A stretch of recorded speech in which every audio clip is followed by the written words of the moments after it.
एक कहानी है एक ऐसे आदमी की जिसकी पत्नी का हाल ही में मौत हो गया होता है।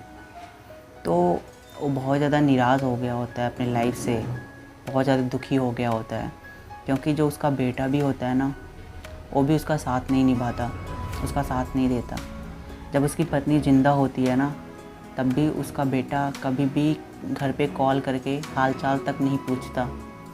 और जिस दिन उसकी पत्नी की मौत होती है, उस दिन उसका बेटा जो कि विदेश रह रहा होता है, वो अपनी माँ से मिलने अपनी माँ के पास नहीं आता। और उसके बाद भी वो अपने पापा को कॉल नहीं करता। और ये सब कुछ होने के बाद ना, वो जो उसका पिता होता है, वो जो आदमी होता है, वो बहुत ज़्यादा निराश हो गया होता है, दुखी हो गया होता है और सोचता है कि अब मेरे लाइफ में जीने के लिए कुछ भी नहीं बचा, मैं किसके लिए जीऊँ, कुछ नहीं बचा मेरे लाइफ में। तो ये बस घर से निकल जाता है, घर से निकल जाता है और जा कर के एक बस में बैठ जाता है। और बस धीरे धीरे आगे बढ़ती है और एक ऐसी जगह होती है, बिल्कुल जंगल जैसी जगह होती है, वहाँ पे बस कुछ समय के लिए रुकती है। तो ये जो आदमी उस बस में बैठा होता है, ये भी उस समय उस बस से निकल जाता है। और जब निकल जाता है तो ये बस चल ही जा रहा होता है जंगल में, उसको पता नहीं होता कि ये कहाँ जा रहा है। तो जब जा रहा होता है तो सामने इसको दिखाई देता है, एक बोर्ड लगा होता है जहाँ पे लिखा होता है डेंजर, आगे मत जाना, आगे दलदल है। तो आगे थोड़ा सा जाता है और सच में देखता है वहाँ पे आगे दलदल है। और फिर ये चारों तरफ घूम करके देखता है, इसको चारों तरफ वार्निंग्स के बोर्ड दिखाई देते हैं। लेफ़्ट की तरफ देखता है तो उसको दिखाई देता है कि लिखा हुआ है कि इस पेड़ का फल मत खाना, इस पेड़ का फल जहरीला है। फिर राइट साइड में देखता है, वहाँ पे लिखा होता है इस पेड़ का फल मत खाना, इस पेड़ का फल जहरीला है। ऐसे देखता है कि बहुत सारे ऐसे पेड़ हैं जिसके फल जहरीले हैं और वहाँ पे वार्निंग्स लगी हुई है।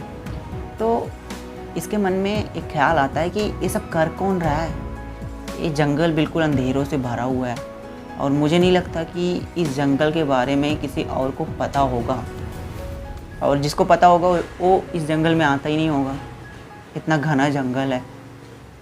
तो ये सब कर कौन रहा है। फिर ये देखता है कि पेड़ के पीछे से एक पर्सन आ रहा होता है जिसका नाम होता है राहुल। और जब राहुल इसके पास आता है ना, और राहुल इस आदमी से पूछता है कि तुम रास्ता भटक करके यहाँ आ गए हो, तो ये आदमी अपना सारा का सारा जो दुख दर्द होता है ना, सब कुछ बता देता है, अपनी स्टोरी सारी बता देता है उस आदमी को। तो वो आदमी इसकी स्टोरी सुनने के बाद, वो जो राहुल है, इसकी स्टोरी सुनने के बाद कहता है कि तुम्हें एक बात बताऊं, एक मेरी भी स्टोरी है छोटी सी, वो आप सुन लो। तो क्या हुआ कि मैं भी ना बिल्कुल तुम्हारी तरह, खैर तुम्हारे से अच्छी अगर मैं ऐसे बोलूं तो ये भी कुछ गलत नहीं होगा। तो मेरी भी ऐसी लाइफ थी जिसमें वह बहुत ज़्यादा खुश रहता था। मेरी पत्नी थी, मेरे एक लड़का था, तो हम लोग अच्छे से लाइफ जीते थे। लेकिन कुछ समय बीतने के बाद मेरी पत्नी की डेथ हो गई और उसके कुछ दिन बाद मेरे बेटे की भी डेथ हो गई। और पता है मेरे बेटे की डेथ कैसे हुई?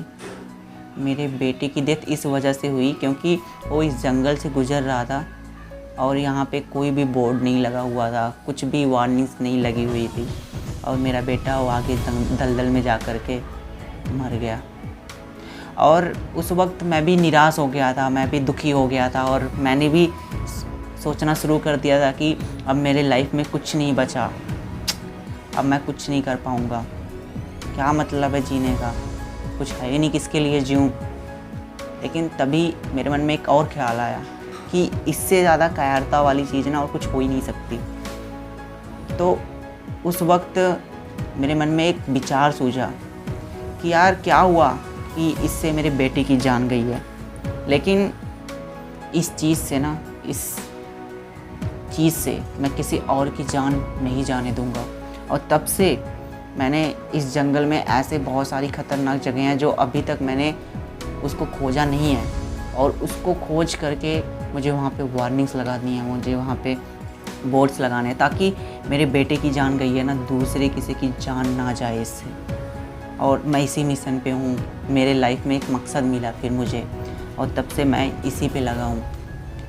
तो ये जो आदमी होता है ना, जो दुखी होता है, बहुत ज़्यादा निराश होता है, ये भी इंस्पायर हो जाता है उस पार्टिकुलर पर्सन से, और कहता है कि मैं भी अब आपके साथ रह कर के आपके मिशन में आपकी हेल्प करूँगा, क्योंकि मेरी लाइफ में कुछ नहीं बचा, मैं बिल्कुल उद्देश्य विहीन हूँ, कोई उद्देश्य नहीं है मेरी लाइफ में।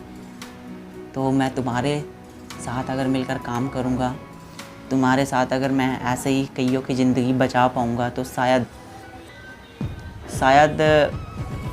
मेरे लाइफ का भी कोई मतलब निकले। और अगर ये वार्निंग्स आज नहीं होती ना, तो आज मैं सुसाइड कर लेता, या जाने में मेरी जान चली जाती। और आपकी वजह से ना आज मैं ज़िंदा हूँ, और आज आपकी वजह से ना मुझे एक मतलब मिला है। तो इस कहानी से मैं आपको बस यही बताना चाहता था कि अगर आपको भी ऐसा लग रहा है ना कि आपके लाइफ में कोई उद्देश्य नहीं है, कोई मतलब नहीं है, आपके लाइफ का जीने का कोई मतलब नहीं है, तो ऐसा मत सोचो। हाँ, अभी आपको शायद लग रहा होगा कि कोई मतलब नहीं है, लेकिन अगर आप ढूंढोगे ना मतलब, तो मतलब मिल ही जाएगा, कोई उद्देश्य मिल ही जाएगा। कुछ तो होगा जिसके लिए आप बने होगे, जिसको आप करने के लिए चाहते होगे अपने मन से कि मैं करूं इसको।